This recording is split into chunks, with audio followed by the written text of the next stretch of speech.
Good day. This is Solidarity News Brief, bringing you news highlighting the dignity of human life from conception to natural death. I'm Rene Trabanino. And I'm Dominic Carlo. Robert F. Kennedy Jr., his running mate, and at least 9 third-party candidates are facing challenges that could see them kicked off Pennsylvania's November 5th general election ballot.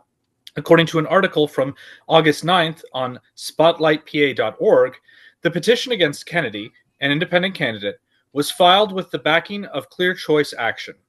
This political action committee was formed by allies of President Joe Biden to challenge third-party and independent candidates.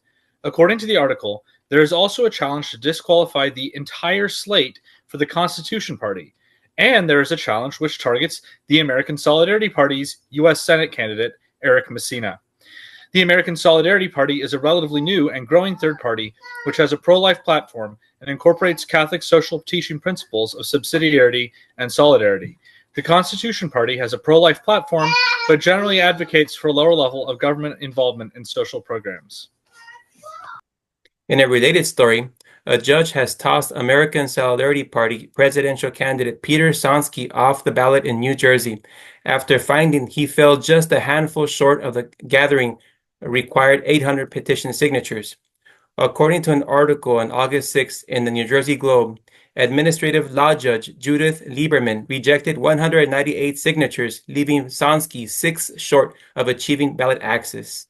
Ballot access is the process by which candidates are allowed to place their name on the voter ballot, a process which the main Republican and Democratic Party candidates are generally not required to abide by. This same process is regulated by the governing legislature of each state, which is either Democratic Party or Republican Party dominated. Tim Walsh of the Bergen County Young Republicans challenged Sonski's petition after a court hearing that lasted more than 12 hours over 2 days. In response to the general ballot access process, Sonski made the following statement, quote, "The duopoly has increasingly given attention to the ASP as well, seeing it as a new threat to its preferred stronghold on voters. Our campaign is being challenged in our ballot access efforts, and there are increased and intensified efforts to portray third parties as irrelevant. The obvious flaw in that position is that irrelevant things deserve no attention. The fact that they are fighting us now is a clear indicator that we have the power to change the course of history." End of quote. A judge on Monday ruled that Google's ubiquitous search engine has been illegally exploiting its dominance to squash competition and stifle innovation.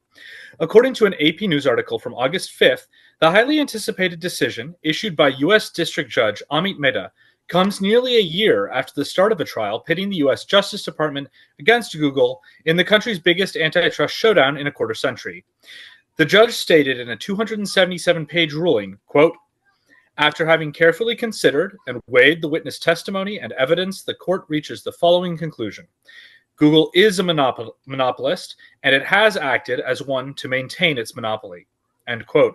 According to the Justice Department website, quote, "An unlawful monopoly exists when one firm has market power for a product or service, and it has obtained or maintained that market power not through competition on the merits, but because the firm has suppressed competition by engaging in anti-competitive conduct."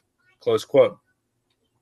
Meta's ruling focused on the billions of dollars Google spends every year to install its search engine as a default option on new cell phones and tech gadgets.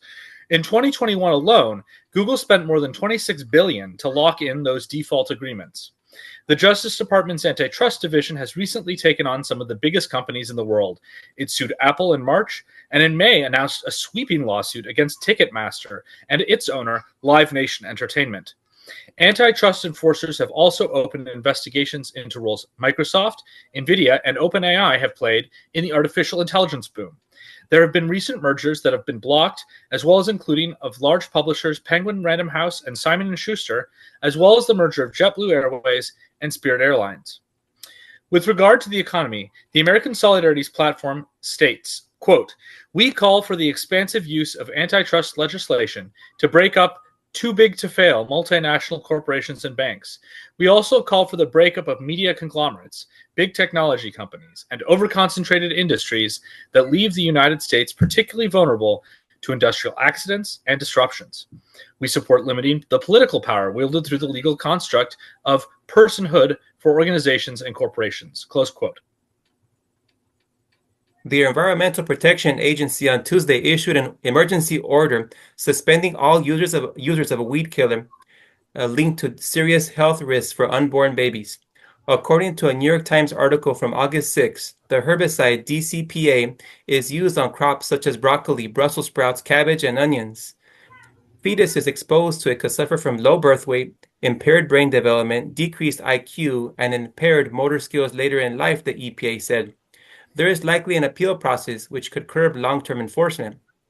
American Solidarity Party candidate Peter Sonski recently tweeted, quote, "The EPA pulls DCPA while the FDA pushes mifepristone. What's wrong with this picture?" As a background, mifepristone is a drug used together with misoprostol to cause an abortion, which is a procedure which intentionally kills an unborn human being. Such medications account for over half of all abortions in the United States. Most recently, in April 2021, the FDA approved misoprostol to be obtained via email from certified medical businesses and practitioners, an expansion which has greatly increased access to the drug. Quote, "Doctors can now save very premature babies, but most hospitals don't try." Close quote. That's the title of a Wall Street Journal article from August 7th. Medical advances over the past several decades have given hospitals the ability to save younger and younger premature newborns. Yet, most hospitals don't try, and parents aren't aware of what's possible, or that other hospitals, even just a few miles away, might give their newborns a fighting chance. Doctors are now capable of saving the lives of babies born at 22 weeks, and in rare cases, a week earlier, with improved techniques to help tiny lungs develop and to protect fragile skin and organs.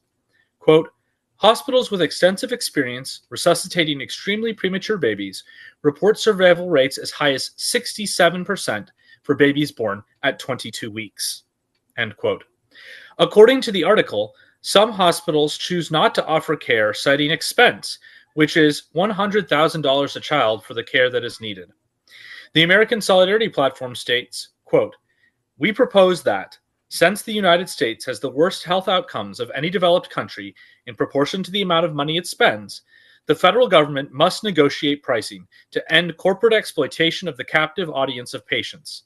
To that end, medical licensing must also be reformed so that licensing supports quality care and does not impose straitjackets on healthcare workers or work only to support healthcare industry cartels. We maintain that pregnancy, childbirth, and neonatal care must be free at the point of care so that no family need worry about the expenses of bringing a child into the world." End quote. Good day for now. And remember, all human life has dignity from conception to natural death.